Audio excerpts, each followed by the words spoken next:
अगर आप लोग भी गवर्नमेंट एग्ज़ाम की प्रिपरेशन कर रहे हैं और अगर आप मध्य प्रदेश से हैं तो ये वैकेंसी सिर्फ आप ही के लिए है।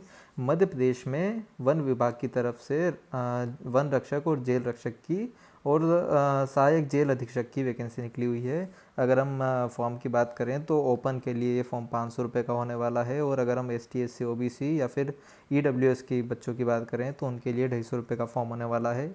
जो लोगों की बैकलॉग है, यानी पिछली परीक्षा में जिनके नंबर आए थे मगर वो क्वालिफाई नहीं कर पाए, उनके लिए कोई शुल्क नहीं होगा। अगर हम आगे बात करें तो डिपार्टमेंटल जो लोग हैं उनके लिए भी कोई शुल्क नहीं, सिर्फ पोर्टल शुल्क होगा, ज़्यादा कोई शुल्क नहीं है।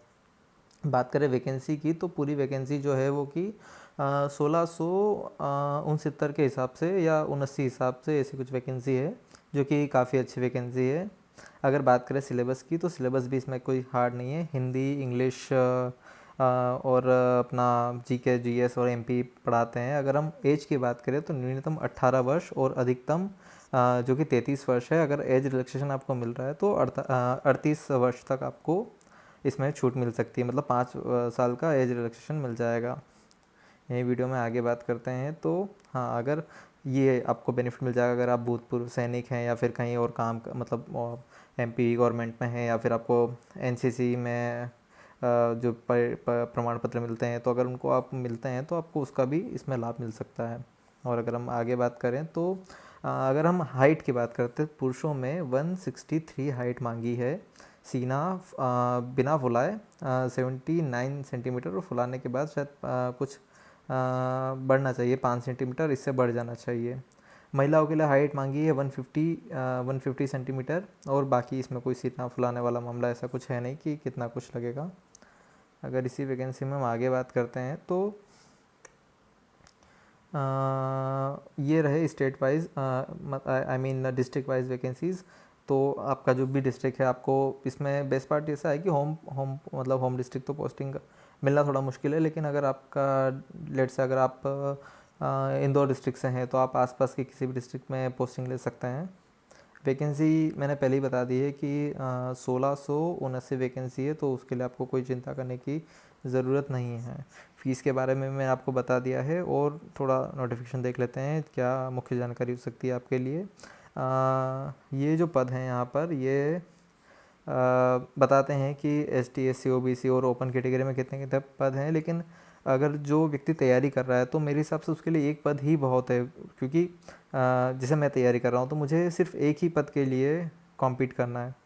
तो आपको उसके लिए कोई फ़िक्र नहीं करनी है, आपको सिर्फ अपनी लक्ष्य पर ध्यान देना है। और अच्छा, मध्य प्रदेश में अभी फ़िलहाल में शायद नेगेटिव मार्किंग शुरू हो गई है, तो हो सकता है इस पेपर में नेगेटिव मार्किंग हो, तो उसका आपको ध्यान रखना है। जैसे मैंने अभी शायद इसी सत्र से नेगेटिव मार्किंग शुरू हुई है, तो उसका भी आपको ध्यान रखना है। फालतू कोई भी क्वेश्चन ऐसे बिना सोचे समझे मार्क नहीं करना है, जो आपको आ रहा है वही आपको मार्क करना है। वो नोटिफिकेशन देख लेते हैं कि इसमें कुछ इम्पोर्टेंट जानकारी क्या क्या हो सकती है आपके लिए। नोटिफिकेशन बहुत बड़ा दिया है इन्होंने, 80 पेज का नोटिफिकेशन दिया है, हालांकि इसमें कुछ इतनी जानकारी नहीं है। अच्छा हाँ, अगर आप मान लीजिए आप EWS में आते हैं, मान लीजिए आप EWS में आते हैं तो आपका EWS रिन्यू करवा लेना, क्योंकि अभी जैसे अभी अप्रैल चल रहा है तो हाँ, मार्च में सेशन ख़त्म हो जाता है, तो अप्रैल से आपका नया EWS बनवा लेना, वरना आपको दिक्कत आ सकती है। ये EWS वालों के लिए ख़ास करके ये बात ध्यान रखना है।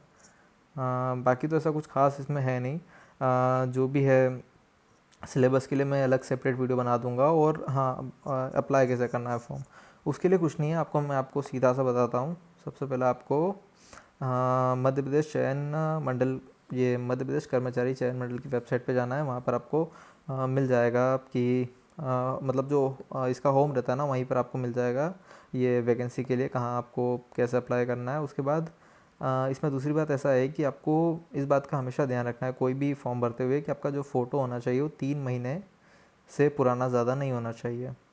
बाकी तो आप सब जानते हैं। एक बहुत अच्छी बात मैं ये बताना चाहता हूँ कि इसकी जो फॉर्म भरने की अंतिम तिथि है वो बढ़ा दी गई है, तो अभी शायद 30 अप्रैल तक इसकी ये डेट है, 30 अप्रैल तक कि 30 अप्रैल तक आप फॉर्म भर सकते हैं। तो 2 महीने 3 महीने बाद ही इसकी एग्ज़ाम होगी, तो जून या जुलाई आप मान सकते हैं कि तब आपकी एग्ज़ाम होगी।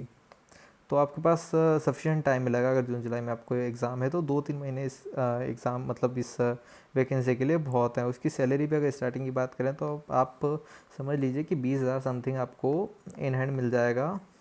उसके बाद जैसे मध्य प्रदेश गवर्नमेंट में क्या होता है कि पहले साल जो आपकी सैलरी आती है उसमें 30% कट के आता है, फिर दूसरे साल जो सैलरी आती है उसमें 20% कट के आता है, तीसरे साल जो सैलरी आती है उसमें 10% कट के आता है, चौथे साल आपको आपकी 100% सैलरी मिलती है।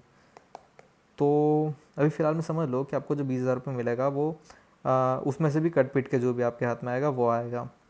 बट हाँ, पर्क्स भी अच्छे हैं, प्लस अदर फैसिलिटीज़ भी इस वैकेंसी में बहुत अच्छी है। और फॉरेस्ट की अगर आप इसमें कंटिन्यू करते हैं तो आपको रेंजर तक की पोस्ट तक जाने का मौका मिल सकता है। तो बने रहिए मेरे साथ, मैं आपको ऐसे ही अपडेट करता रहूँगा वैकेंसी के बारे में। थैंक यू, जय हिंद।